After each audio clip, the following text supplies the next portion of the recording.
Vive con ellos por un tiempo, pero prefiere estar solo y se muda a una pensión. La vida solitaria es su norma y a ella dedicará su inquebrantable fidelidad.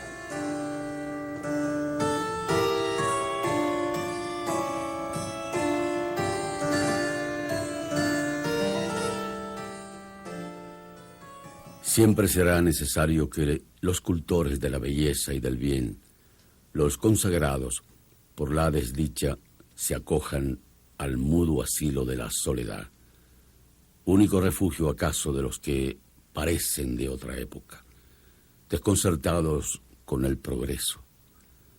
Los santos tuvieron en ella escala de perfección y puerto de ventura.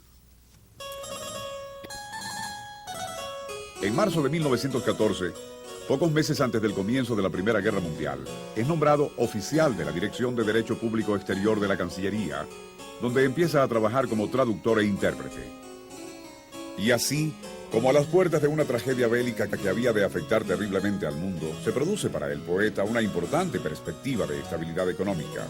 Así, campo de contradicciones lo es todo. Las esperanzas insatisfechas, el espíritu aherrojado, el cuerpo desvalido. En efecto, en un cuerpo indefenso se instala una insatisfacción espiritual penetrada de amargas memorias y comienza a desarrollarse la enfermedad. Por momentos las cosas quieren tomar el rumbo de la costumbre y la tranquilidad. En 1917 Ramos Sucre se gradúa de abogado y decide empezar a estudiar sueco y holandés. Pero nada detiene ya la enfermedad en su cruel ascenso. Publicar, dar a conocer lo que tanto esfuerzo ha exigido para hacerse letra escrita, es la satisfacción compensatoria.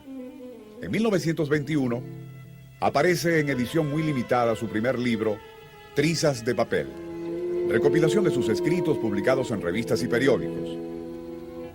Ya por entonces se van haciendo cada vez más agudos los insomnios, tratando inútilmente de dormir, rodeado de libros después de horas de tenaz lectura.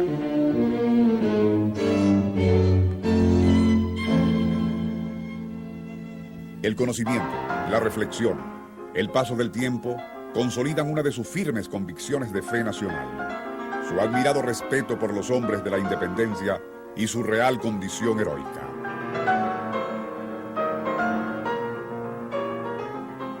En ellos se cumplía el concepto del heroísmo, cuya pauta nos dejó Homero.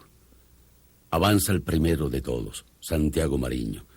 Luego, José Francisco Bermúdez, que del valor venezolano dio toda su vida la más fiera, avasallante muestra.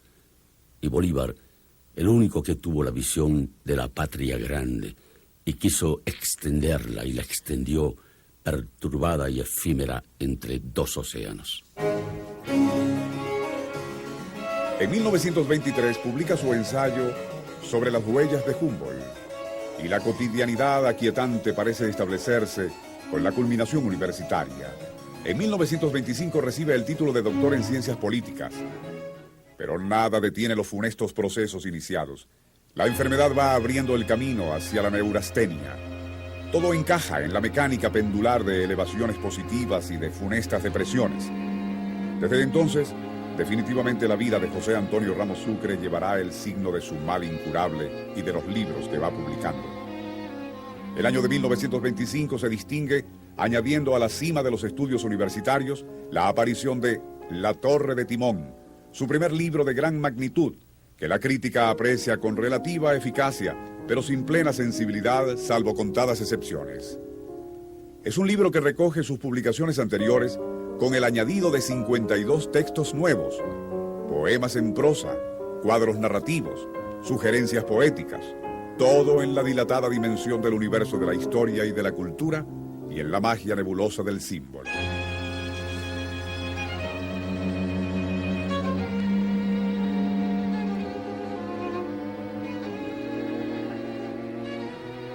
De lejos, habré llegado con el eterno hondo pesar, el que nació conmigo en el trópico ardiente y que me acompaña como la conciencia de vivir. Un pesar no calmado con la maravilla de los cielos, de los mares nativos, perpetuamente luminosos, ni con el ardor ecuatorial de la vida que me ha rodeado exuberante y que solo en mí languidece. Los años habrán pasado sin amortiguar esta sensibilidad enfermiza y doliente, tolerable a quien pueda tener la única preocupación de soñar y que, desgraciadamente por el áspero ataque de la vida, es dentro de mí como una cuerda a punto de romperse en dolorosa tensión.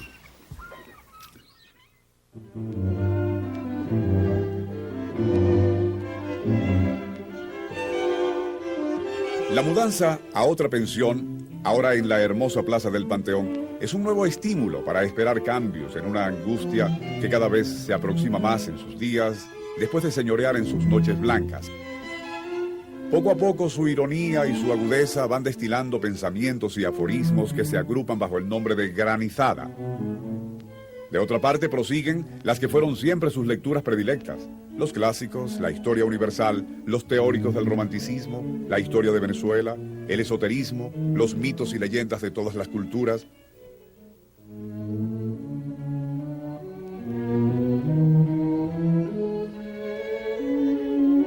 El 24 de junio de 1927 recibe la Orden del Libertador, condecoración que lo llenó de verdadera satisfacción y que conservó entre sus objetos personales hasta el final. Las cosas parecían de pronto dirigidas a elevar su tono positivo de vida, pero qué fugaces resultaban estos momentos de complacencia y de reconciliación. La enfermedad va cerrando su dominio absoluto hasta convertirse en una obsesión. La escasa resistencia que ofrezco a las enfermedades no viene sino de un sistema nervioso destruido por los infinitos desagrados, discusiones, maldiciones, desesperaciones y estrangulaciones que me afligieron. En enero de 1928 aparece el primer y único número de la revista Válvula, impulsora de los aires renovadores del vanguardismo y que reúne, como dice su editorial, un puñado de hombres jóvenes con fe, con esperanza y sin caridad. Allí, junto a textos de nuevos escritores como Arturo Uslar Pietri, Carlos Eduardo Frías, José Salazar Domínguez, Miguel Otero Silva y otros, es invitado a colaborar José Antonio Ramos Sucre como el escritor prestigioso que viene a convalidar con su presencia el trabajo literario de los jóvenes. Para el caso les entrega su poema en prosa, El Cortesano. De hecho, sin declaraciones teóricas al respecto, el poema en prosa será en definitiva su vía expresiva, muchas veces incomprendida, con sus sellos personales de búsqueda de lejanías y oscuros símbolos, con fe cercana a la esencia del gran romanticismo del que fue estudioso y reactualizador, con la omisión total del uso del qué y el gusto por la brevedad a distancia de la retórica artificiosa, con el horror de la mediocridad y de la intrascendencia.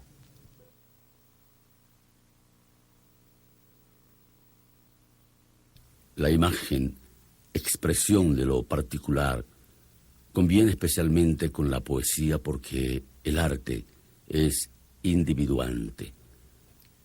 Pero la imagen nunca deja de ser un medio de expresión, y quien la use como fin viene a parar en retórico vicioso, en declamador.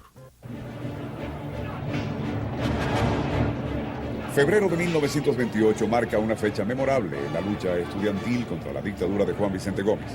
Es época de protesta y de angustia. Grupos de estudiantes son enviados a terribles prisiones y a trabajos forzados en carreteras. En el plano internacional, todavía a la distancia, comienzan los pasos hacia la Segunda Guerra Mundial. Sin embargo, nada parece distraer a José Antonio Ramos Sucre de su aislamiento subjetivo, de su profunda obsesión, la enfermedad de avance inexorable y de su empeño irrenunciable, crear una obra inmortal, como él mismo afirmó haber logrado. Comienzan las consultas médicas y el pánico de la locura se va haciendo sentir en su ánimo definitivamente alterado.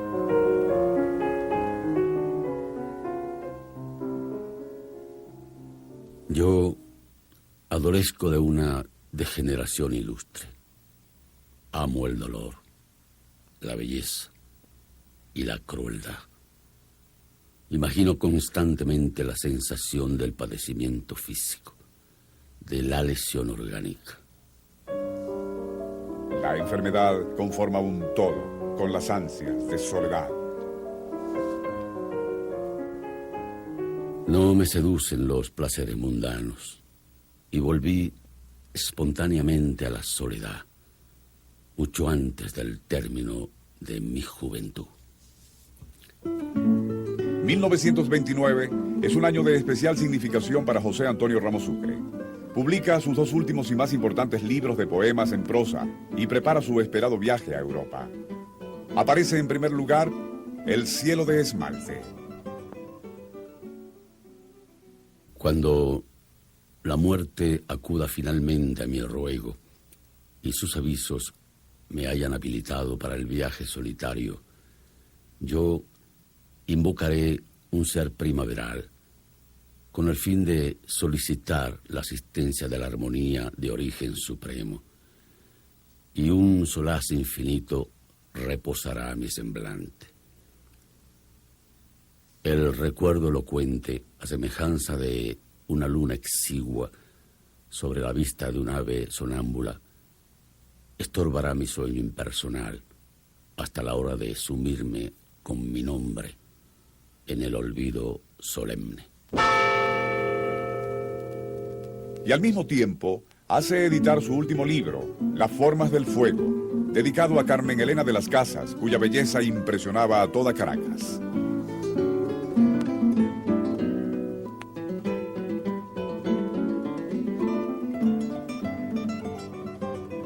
Yo trazaba en la pared la figura de los animales decorativos y fabulosos, inspirándome en un libro de caballería y en las estampas de un artista samurái. Yo sigo pintando las fieras mitológicas y paso repentinamente a dibujar los rasgos de una máscara sollozante.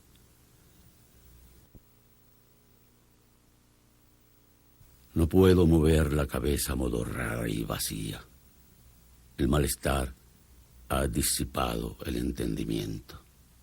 Soy una piedra de paisaje estéril. Caído sobre el rostro, yo represento el simulacro de un adalí abatido sobre su espada rota en una guerra antigua.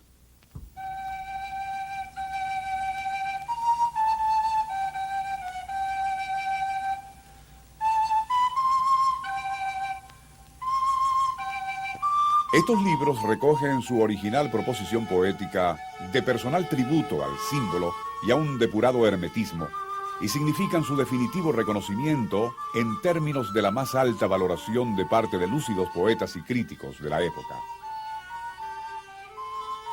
Pero la angustia de la enfermedad no lo abandona, y la idea de someterse a un tratamiento médico en Europa le infunde nuevas esperanzas.